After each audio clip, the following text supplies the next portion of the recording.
दिल की डोर दिल तक।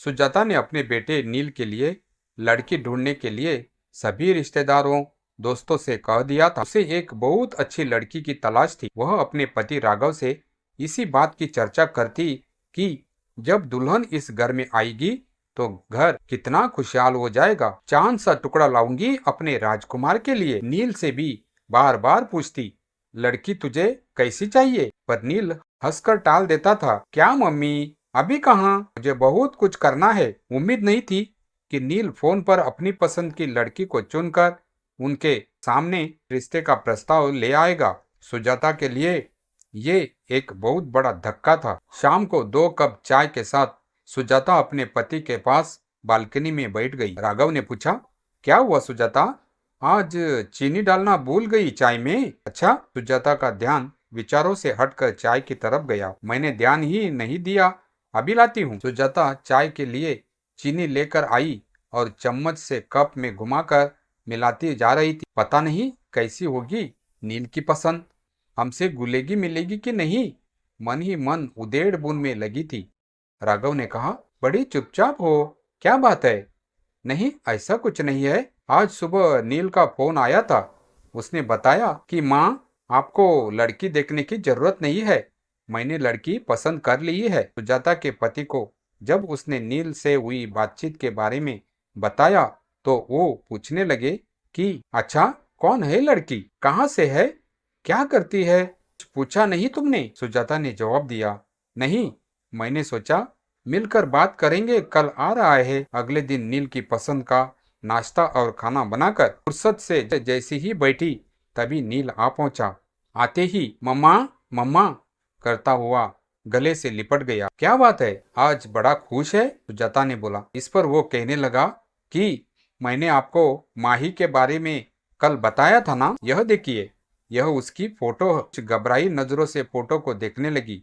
लड़की अच्छी थी, वैसे भी ना कहने का तो सवाल ही नहीं उठता था। नील की पसंद जो थी, पर अपने लिए अपनी तरह से रिश्तेदारों से जान पहचान की लड़की देखने की उसकी इच्छा हमेशा रही थी। राघव ने सुजाता को इस बात के लिए पहले ही समझा दिया था कि नील को ही जिंदगी बितानी है, नील की पसंद ही माननी चाहिए।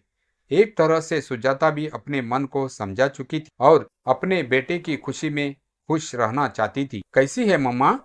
नील ने उत्साह से पूछा। प्यारी है। कहाँ रहती है, क्या करती है? सुजाता ने जवाब देते हुए उससे कई सवाल कर डाले।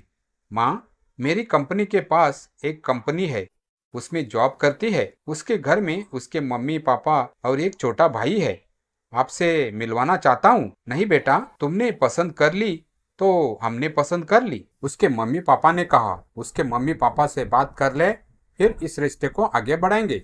नील ये सुनकर बहुत खुश हुआ और माही के मम्मी पापा का नंबर तुरंत अपने मम्मी पापा को दे दिया। कुछ दिन बाद दोनों का रिश्ता पक्का कर दिया। माही सांवले रंग रूप की थी। हाँ, आंखें जरूर बड़ी थी, लेकिन उसे देखकर सुजाता को लगा कि मैं तो इससे अच्छी ढूंढ कर लाती। गोरी चिट्टी, पर मन महसूस कर रह गई। सगाई धूमधाम से हुई, शादी भी हो गई, पर सुजाता को चिंता थी कि कोई मेहमान बहू के सांवले रंग पर ना कुछ बोल दे। लेकिन उसने देखा माही के चेहरे पर एक मुस्कान रहती थी। दुल्हन थी माही, पर फिर भी उस सब का ध्यान रख रही थी। आपने पानी लिया, कुछ खाया? सब रिश्तेदार तारीफ करते नहीं थक रहे थे, पर माही ज्यादा बोलती नहीं थी। शायद उसकी आदत ही ऐसी थी, कम बोलना। सुजाता को माही से ज्यादा बातें करने का समय नहीं मिला। पहले मेहमान रहे, फिर वह हनीमून पर चले गए। वहां से लौटे तो दोनों की छुट्टियां खत्म हो गई थी और दोनों दिल्ली लौट गए। नील ने 2 कमरों का एक मकान किराए पर लिया हुआ था। माही और वह दोनों साथ ही निकलते थे। दोनों की कंपनी पास पास। फोन पर थोड़ी बहुत बात हो जाती थी, क्योंकि सुजाता को हमेशा राघव से माही की ही बात करनी होती थी। वह हमेशा कहती, माही शायद हमें पसंद नहीं करती। सुजाता को शिकायत होती थी कि वो दोनों घर नहीं आते। इस पर उसके पति राघव उसे समझा देते कि उनको छुट्टी नहीं मिल रही होगी। अभी शादी पर ली तो थी इतनी सारी छुट्टी, पर सुजाता के मन में एक डर था। बिना जान पहचान शादी हुई है। माही के कम बोलने की आदत की वजह से सुजाता और माही शादी होने के बावजूद भी एक दूसरे को ज्यादा करीब से नहीं जान पाए थे। एक दिन नील ने फोन किया और कहा, आप और पापा कुछ दिन के लिए आ जाओ, हम दोनों को छुट्टी नहीं मिल रही है, लेकिन आप लोग यहाँ आ जाएं, साथ मिलकर रहेंगे। सुजाता ने बहुत आनाकानी करते हुए मना किया, नहीं, अभी नहीं, फिर कभी। लेकिन नील मानने को तैयार ही नहीं था।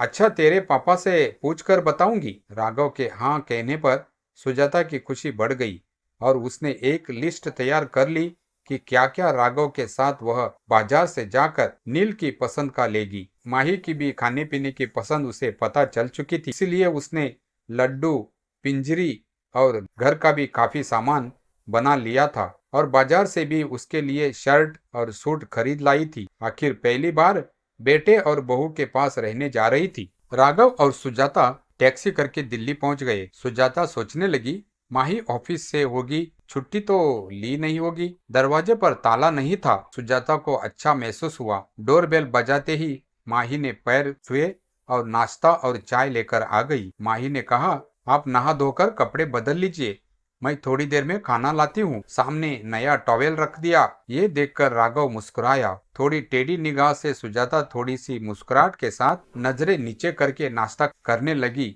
देखा, बहू कितनी समझदार है। राघव के ये कहने पर सुजाता कुछ नहीं बोली। कहती भी क्या। शाम को जब नील आया तो सब खुशी से मिले। सुजाता सामान दिखाने लग गई। सब खुश थे।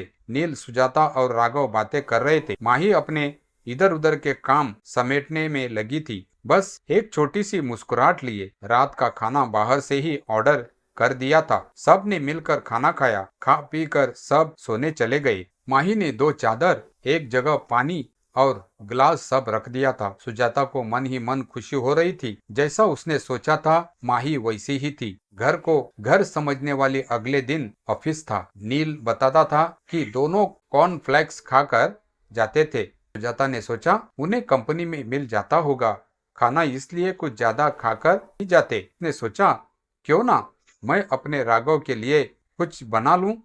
तभी माही की आवाज से उसका ध्यान टूटा। माँ, नाश्ता रेडीमेड है, ढोकला नील ने बाजार से ला दिया था। सुजाता ने देखा माही नया सूट पहनकर तैयार थी। ये वो सूट था जो सुजाता लाई। माही ने आगे बोला, खाना बना दिया है, खा लीजिएगा। अपने दिए सूट में माही को देखकर सुजाता को खुशी महसूस हुई कि माही ने दिए का मान रखा। सुंदर लग रही हो माही, सुजाता ने धीरे से कहा और तुरंत बात पलट दी। अरे, मैं बना लेती नाश्ता। माही ने कहा, नहीं माँ, आप क्यों काम करेगी। अच्छा चलते हैं, कहकर गले लगकर ऑफिस के लिए निकल गई। सुजाता ने माही की आंखें पढ़ ली थी कि बिजी होने पर भी छोटी छोटी बातों का ध्यान रख रही थी माही। राघव सुनो, सुजाता ने अपने गालों पर हाथ रखकर कहा, मुझे माही के गले लगने का स्पर्श देर तक महसूस हो रहा है। आज बेटी होती तो ऐसे ही गले लगती। राघव ने अखबार पढ़ते पढ़ते भावुक दिल से हाँ कहा।